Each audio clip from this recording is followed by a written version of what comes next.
Hey there, this is John's Mate Reviews, and I'm John. And today we're going to be reviewing Canarias, Sabor Tradicional. So I would like to start off by saying that I am not a Spanish speaker, nor did I grow up with yerba mate. So if I end up mispronouncing anything, please let me know in the comments section down below. This isn't stuff that I grew up with. This isn't part of a language that's native to me. So if you're like, who's this American that can't even pronounce some very basic things, I apologize, that's why. Secondly, I'd like to have a little bit of a correction to make. In the last video I posted, I announced that Cruz de Malta was discontinued. I mentioned this. I was wrong. I was a little bit misled because there's a little bit of a rebranding going on that I misunderstood and interpreted that as it being discontinued. So if you are a Cruz de Malta drinker and I freaked you out a little bit, that's what's going on. It's not discontinued. I apologize. So starting off today, I would like to discuss the price of this mate. So this is an Uruguayan mate, meaning it's a lot more powdery than most Argentinian mates, such as Cruz de Malta, Tarapué, Rosamante, right? The price on this stuff is excellent. You can find it on Amazon for $12-13 right now. I'll link it in the description below. You can also find this on goyerbamate.com for the same price, right? So if you are somebody that's an American that's looking for an affordable Uruguayan yerba mate to drink, I absolutely would recommend checking this stuff out. So just smelling it, you definitely get hit by a malty, earthy, leafy flavor. And that's what's interesting about this stuff. It tastes a lot more like an Argentinian mate than it does an Uruguayan mate. In my experience, most Uruguayan mates I've tasted has a lot more of those green tea notes than those malty notes, and this absolutely has that. And, you know, if you look in there, you can see that powderiness. There's not too many stems in there. There are stems in there, but there's a lot less stems in there than most Argentinian mates I've tried. Again, there are stems in there, but they're more finely ground up. So it's just something to keep in mind, right? So this is actually the third take I've done of this video, so I can't drink too much more yerba mate, otherwise I might have a heart attack. I have a lot of caffeine in me right now. So let's discuss the flavor, right? I'm going to sip this. So the flavor of this really just wallops you in the face.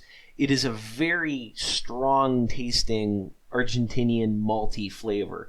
The flavor of this in your first cycle or two is going to be stronger than most other Argentinian mates you're going to try. And a big part of that is because with the more powdery mates, the flavors dissolve a lot easier into the water within those first 2 or 3 cycles.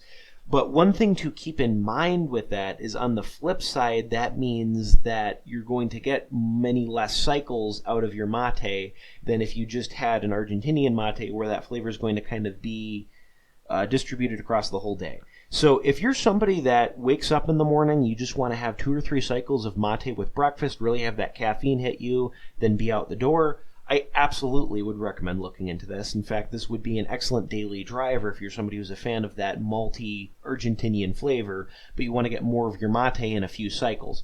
However, if you're somebody like me that likes to go to work, likes to sip mate across the whole day, likes to have like 7, 8, 9, 10, 11, 12 cycles, this might not be for you. Something to keep in mind, however, is even after those 2 or 3 cycles, the thing that's kind of nice about the Uruguayan styles is they're a lot more sculptable. They're a lot easier to work with within the Balabatav, right? Meaning after you've done 2 or 3 cycles, it's a lot easier to take your bombisha and mix it around and get those dry leaves up at the top in there, and you can get a few more cycles out of it like that. Another thing I would like to say is that with more powdery Uruguayan mates, you do have to be a little bit more mindful of your bombisha. So I personally, no matter whether I'm using an Argentinian mate or an Uruguayan mate, I use this sunflower bombisha. I had a friend gift this to me, and this has been my daily driver for many months now. And you can see on there the holes are a lot finer than some of those other square-shaped bombishas, right? So that's just something to keep in mind if you're maybe looking into an Uruguayan mate. Just be mindful of your bombisha, and you might want to order one. And another thing I'd say, if you do only have one style of Bombisha, that might be a good idea for you to order a few more so you can explore what you like and explore your preferences. That's one of the biggest things about yerba mate I like to discuss with people. There is so much variety out there in terms of what type of mate you want to drink, what type of balabatav you want. Do you want a ceramic balabatav? Do you want to use a traditional calabash gourd? Do you want to use a wooden balabatav? What kind of Bombisha do you want? What kind of yerba do you want? Do you like Argentinian mates? Do you like Brazilian mates? So just keep that in mind. If you are going to be looking into an Uruguayan style, something more powdery, maybe look into what kind of Bombisha you want to use. Maybe order another few Bombishas. Maybe you'll order a Bombisha of a different style that you haven't tried before and just decide that you absolutely love it. This has been like the 10th or 12th Bombisha I've ever owned, and it took me a very long time to decide that this is my favorite style of Bombisha. I have not found a single style of yerba mate that I prefer to use any other type of Bombisha for compared to this, right?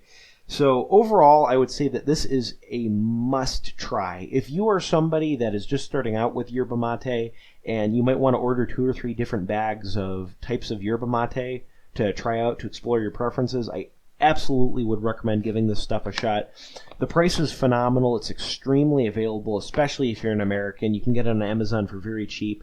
It's a phenomenal mate. In fact, for me, this was a daily driver for a bit. Also, a quick note I'd like to say, I did not prepare any French pressed mate, but if you are a French pressed drinker, I've found this to be an excellent French pressed beverage.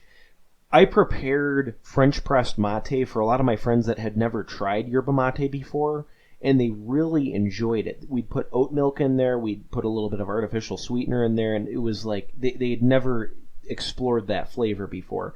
So if you are a French press drinker, I absolutely cannot recommend enough giving this stuff a shot. Right. So overall, I'd say this is an excellent mate, must try. I hope you guys enjoyed. Right. Another thing I'd like to say is please consider subscribing to my channel if you're enjoying these videos. I am going to be more consistently putting out videos. I've got another few reviews. In the next week, I'm going to be reviewing this phenomenal product. This is personally one of my favorite types of yerba mate. However, I'm currently out. I'm waiting on an order to come in from goyerbamate.com where I ordered 4 pounds of this stuff, right? And I also want to do some videos on some other topics.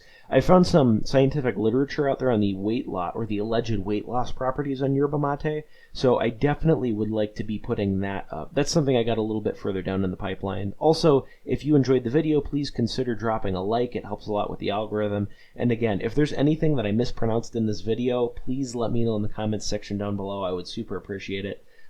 Thank you so much for watching my review, and I hope you have a phenomenal day. Bye-bye.